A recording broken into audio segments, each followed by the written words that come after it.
نحمده ونصلي ونسلم على رسوله الكريم أما بعد فأعوذ بالله من الشيطان الرجيم بسم الله الرحمن الرحيم صدق الله العلي العظيم رب العالمین ہمیں نور قرآن پاک سے منور فرمائے، آمین۔ سورۃ الفرقان کی آیت نمبر 45۔ علم ترا، کیا آپ نے نہ دیکھا؟ الی ربک، اپنے رب کی طرف، یعنی اپنے رب کی قدرت کی نشانیوں کی طرف۔ کیفا مد الظل، کیسے اللہ تعالیٰ نے سائے کو لمبا کیا۔ جب سورج نکلتا ہے تو ہر چیز کا سایہ بڑا لمبا ہوتا ہے، جب سورج غروب ہو رہا ہوتا ہے تب بھی سایہ بڑا لمبا ہوتا ہے۔ اللہ تعالیٰ نے چیزوں میں یہ طاقت پیدا کی، یہ صلاحیت پیدا کی کہ ان پر روشنی پڑے تو سایہ بنے۔ کئی ایسی چیزیں ہیں جن پر روشنی پڑتی ہے سایہ نہیں بنتا، جیسے پانی ہے، ہوا ہے، شیشہ ہے۔ اللہ تعالیٰ نے ان چیزوں میں یہ صلاحیت رکھی کہ سایہ نہیں بنتا، اور بعض چیزوں میں یہ ہے کہ وہ سایہ بنتا ہے۔ چیزوں کا سایہ ہمارے لیے بڑا مفید ہے، یہ گرمی سے بچاتا ہے اور ہمارے لیے سکون کا باعث بنتا ہے۔ اور چیزوں کے سائے سے نماز پڑھنے والوں کے لیے بھی آسانیاں ہیں کہ نماز کا وقت بھی اس سے معلوم کیا جاتا ہے۔ چیزوں کے سائے سے ایسے بھی بعض ماہرین ہوتے ہیں کہ گھڑی دیکھے بغیر چیزوں کے سائے سے وہ گھڑی کا ٹائم بتا سکتے ہیں۔ الم تر الی ربک کیف مد الظل، اپنے رب کی قدرت کی طرف دیکھو کیسا اس نے سائے کو لمبا کیا۔ ولو شاء، اگر اللہ تعالیٰ چاہتا، لجعلہ ساکنا، تو اس سائے کو ساکن کر دیتا، تو ایک ہی لمبائی پر رک جاتا۔ مگر سورج کی حرکت ہے اور اس حرکت کی وجہ سے سائے کی حرکت ہے۔ سورج جب نکلتا ہے تو سایہ لمبا ہوتا ہے، پھر جیسے جیسے سورج اوپر جاتا ہے سایہ کم ہوتا ہے، پھر جب سورج سر پر آتا ہے تو سائے کی ایک سائز آ کر رک جاتی ہے، پھر سورج جب ڈھلنا شروع ہوتا ہے تو سایہ دوسری طرف بڑھنا شروع ہوتا ہے اور غروب تک سایہ پہ پڑتا رہتا ہے۔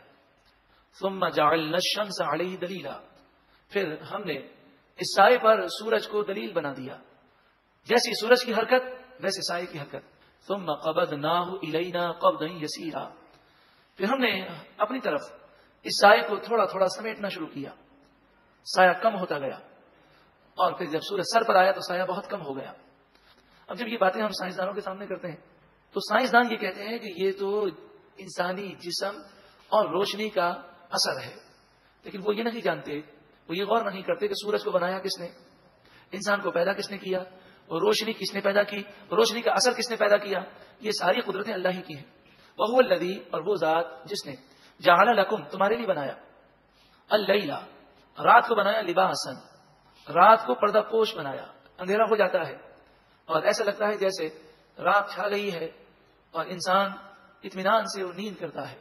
والنوم سباتا، اور نیند کو آرام کا ذریعہ بنایا۔ اگر نیند نہ ہوتی تو 3-4 دن کام کر کے ہم تھک کر ایسے چور ہو جاتے، پھر کسی کام کے قابل نہ رہتے۔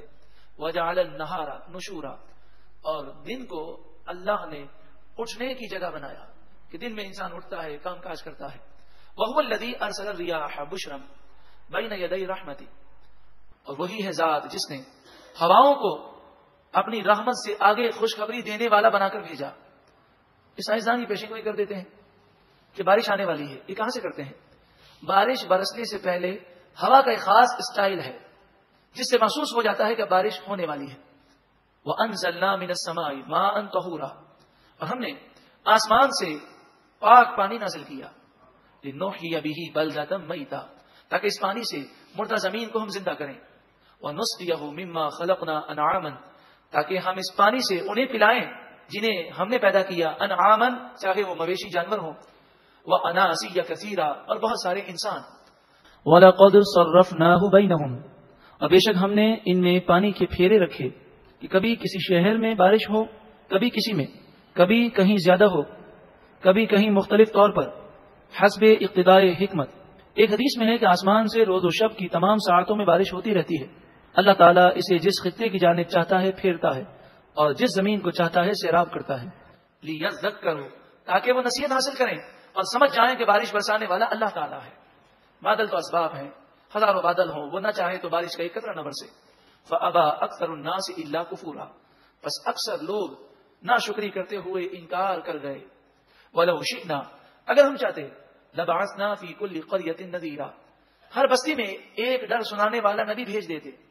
اگر ہم نے صرف مکے میں آپ کو مبعوث کیا اور پوری دنیا کے لیے آپ کو نبی بنا دیا، تا قیامت آپ نبی ہیں اور ہر قوم کے لیے نبی ہیں۔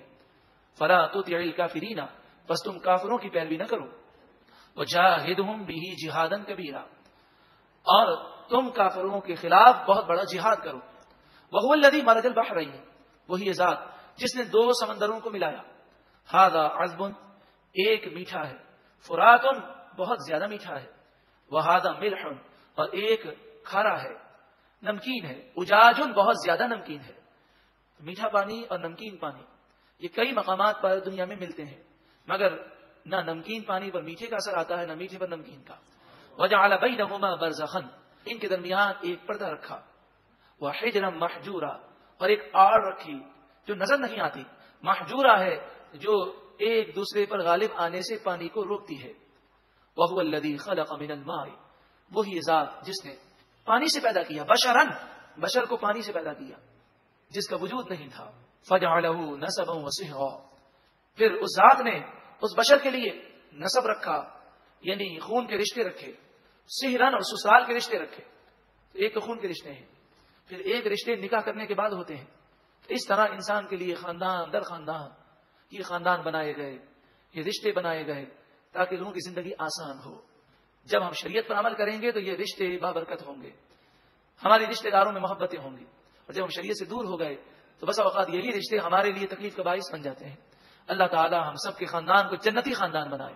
وکان ربک قدیرا، اور آپ کا رب تمام چاہتوں پر قادر ہے۔ ویعبدون من دون اللہ، یہ مشرکین مکہ اور یہ تمام مشرکین اللہ کو چھوڑ کر ان بتوں کی پوجا کرتے ہیں، ما لا ینفعہم، جو بت انہیں نفع نہیں دے سکتے، ولا یضرہم، اور انہیں نقصان نہیں دے سکتے۔ وکان الکافر علی ربہ ظہیرا، اور کافر اپنے رب کے خلاف شیطان کی مدد کرتے ہیں، وہ شیطان کے حمایتی ہیں۔ وما ارسلناک الا مبشرا ونذیرا، ہم نے آپ کو مبشر اور نذیر بنا کر بھیجا، خوشخبری سنانے والا اور ڈر سنانے والا۔ قل، اے محبوب آپ فرمائیے، ما اسألکم علیہ من اجر الا من شاء ان یتخذ الی ربہ سبیلا، اے محبوب آپ فرمائیے میں اس تبلیغ دین پر تم سے کوئی معاوضہ اور اجرت طلب نہیں کرتا، مگر صرف یہی چاہتا ہوں کہ تم میں سے جو چاہے ان یتخذ الی ربہ سبیلا، وہ اپنے رب کی طرف راستہ اختیار کر لے، معرفت الہی نصیب ہو اور رب راضی ہو جائے اور اسے جنت نصیب ہو جائے۔ تو یہ دین کی تبلیغ اس لیے ہے۔ وتوکل علی الحی الذی، اور بھروسہ کرو اس ذات پر جو حی ہے، ہمیشہ ہمیشہ سے زندہ ہے، ہمیشہ ہمیشہ زندہ رہے گا، الذی لا یموت، جسے موت نہیں آئے گی، وسبح بحمدہ، اور اسی کی تعریف کرتے ہوئے تسبیح بیان کرو، وکفا بہ بذنوب عبادہ خبیرا، اللہ تعالیٰ اپنے بندوں کے گناہوں کو جاننے کے لیے کافی ہے، وہ بندوں کے گناہوں سے باخبر ہے۔ الذی خلق السماوات والارض، وہ اللہ جس نے آسمان و زمین کو پیدا کیا، وما بینہما، اور جو کچھ آسمان و زمین کے درمیان ہے سب کو پیدا کیا، فی ستۃ ایام، صرف 6 دنوں میں، ثم استوى علی العرش، پھر عرش پر استوا فرمایا جیسا کہ اس کی شان کے لائق ہے۔ الرحمن، یہ سب کچھ کرنے والا رحمان ہے، سب سے زیادہ مہربان ہے۔ فاسأل بہ خبیرا، بس تم پوچھو اللہ کے بارے میں اس سے جو خبر رکھتا ہو، اللہ کی معرفت حاصل کرو۔ اب آیت سجدہ ہے، وَإِذَا قِيلَ لَهُمُ اسْجُدُوا، اور جب ان سے کہا جائے اسجدوا، تم سجدہ کرو، للرحمن، رحمان کو، قالوا، وہ کافر کہتے ہیں، وَمَا الرحمن، رحمان کون ہے، نعوذ باللہ من ذالک، وہ رحمان کا انکار کرتے ہیں۔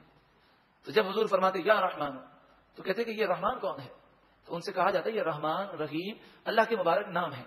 انسجد، وہ کہتے ہیں کیا ہم سجدہ کر لیں، لما تأمرنا، جسے تم کہو، جس رحمان عز و جل کو سجدہ کرنے کا تم حکم دیتے ہو، کیا ہم تمہاری بات مان کر اسے سجدہ کر لیں حالانکہ ہم اسے جانتے ہی نہیں، نعوذ باللہ من ذالک۔